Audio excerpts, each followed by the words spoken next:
Hello guys, welcome to my channel DK study point. Channel पर नए हो तो चैनल को सब्सक्राइब, बेल आइकन बटन को प्रेस जरूर कर देना। वीडियो अच्छी लगे तो वीडियो को लाइक करना। आज हम पढ़ेंगे व्यवहारिक व्याकरण क्लास 12th की, जिसमें 3 टॉपिक आपको दे रखे हैं। देखो, जो व्यवहारिक व्याकरण आपको दे रखी है उसमें 3 टॉपिक है। भाषा जो कि आपके 2 नंबर की है, व्याकरण ये भी 2 नंबर की है, लिपि ये भी 2 नंबर की है। टोटल मिलाकर आपकी 6 नंबर इससे कंप्लीट हो रहे हैं और मात्र 15 मिनट में। यानी कि भाषा में 5 मिनट का वीडियो है, व्याकरण का 5 मिनट का वीडियो है, लिपि का 5 मिनट का वीडियो है। 15 मिनट में अगर आपके 6 नंबर कंप्लीट हो रहे हैं तो इससे अच्छा क्या ही है। तो देखो, चैनल पर नए हो तो चैनल को सब्सक्राइब कर दो, बेल आइकन को प्रेस कर देना, वीडियो को लाइक कर देना, अपने दोस्तों को भी शेयर कर देना। आज हम पढ़ेंगे भाषा। देखो, पहला टॉपिक है भाषा, तो इसको पढ़ेंगे। और व्याकरण लिपि का अलग वीडियो मैंने बना रखा है, बना दूंगा, उस पर जाकर आप इन दोनों टॉपिक को देख लेना। तो चलो हम स्टार्ट करते हैं कि भाषा क्या है। भाषा के बारे में पूरी जानकारी हम समझ लेते हैं। और देखो, एग्जाम में कोई भी पर्सन आ जाऊँ, जो मैं भी टॉपिक पढ़ाऊंगा उन्हीं में से आएगा, 100% उन्हीं में से आएगा। तो चलो हम स्टार्ट करते हैं। सबसे पहले हम देखते हैं भाषा। देखो, भाषा क्या है। भाषा की परिभाषा देखते हैं। विचारों के आदान प्रदान के माध्यम को भाषा कहा जाता है। भाषा शब्द संस्कृत शब्द की भाष धातु से बना है, जिसका अर्थ है व्यक्त वाणी या कहना। तो देखो, यहाँ से प्रश्न पूछा जा सकता है 1 नंबर में, रिक्त स्थान में पूछा जा सकता है कि के आदान प्रदान के माध्यम को भाषा कहा जाता है। तो किसके आदान प्रदान के माध्यम को भाषा कहा जाता है? तो विचारों की। अब देखते हैं भाषा के प्रकार। देखो, भाषा के 2 प्रकार होते हैं।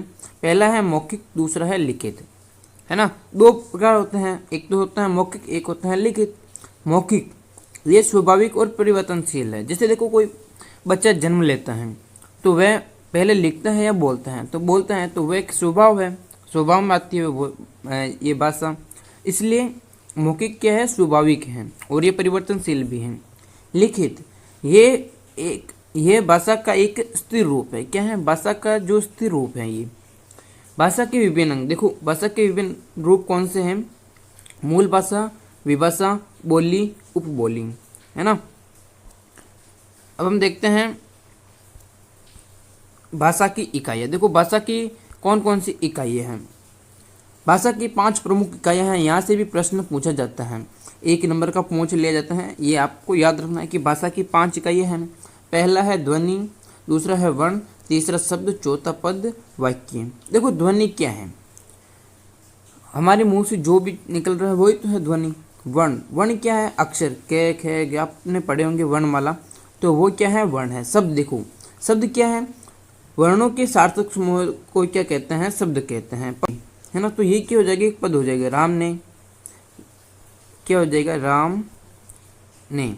ये क्या हो गया? एक पद हो गया। एक शब्द ये, एक शब्द ये, 2 शब्द जुड़ के एक पद बन रहा है। फिर होता है वाक्य। देखो, वाक्य पदों के सार्थक समूह को क्या कहते हैं? वाक्य कहते हैं। राम ने दौड़ लगाई, है ना। क्या? दौड़ लगाई। तो ये एक वाक्य बन गया। अब हम देखते हैं बोली। देखो, बोली क्या है?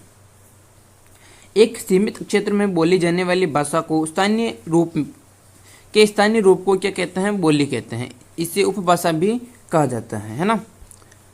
अब हम देखो हिंदी की बोलियां। जो हिंदी की कौन कौन सी बोलियां हैं वो देखते हैं। हिंदी में खड़ी बोली ही नहीं बल्कि इसमें कई अन्य बोलियां भी शामिल हैं, जो इस प्रकार शामिल है। पहला क्या है? पूर्वी हिंदी, जिसमें अवधी है, बघेली है, छत्तीसगढ़ी है। दूसरा है पश्चिमी हिंदी, खड़ी बोली है ना, यहाँ पर थोड़ा प्रिंटिंग है, तो खड़ी बोली ब्रज, बांगरू यानी कि हरियाणवी, बुंदेली और कन्नौजी है। बिहारी तीसरी, मगही, मथेली, भोजपुरी। चौथी है राजस्थानी, जिसमें मेवाड़ी, मारवाड़ी, हाड़ौती है। 5वीं है पहाड़ी, गढ़वाली, कुमाऊनी और मंडियाली। तो ये 5 प्रकार की जो 5 हिंदी है, इसकी ये बोलियां हैं, तो ये आपको याद करनी है। देखो, एक है राजभाषा का जो विवरण, यानी कि इन बोलियों के मेल से बनी हिंदी, जो हिंदी है को 14 सितंबर 1949 को भारत की राजभाषा स्वीकार किया गया, है ना।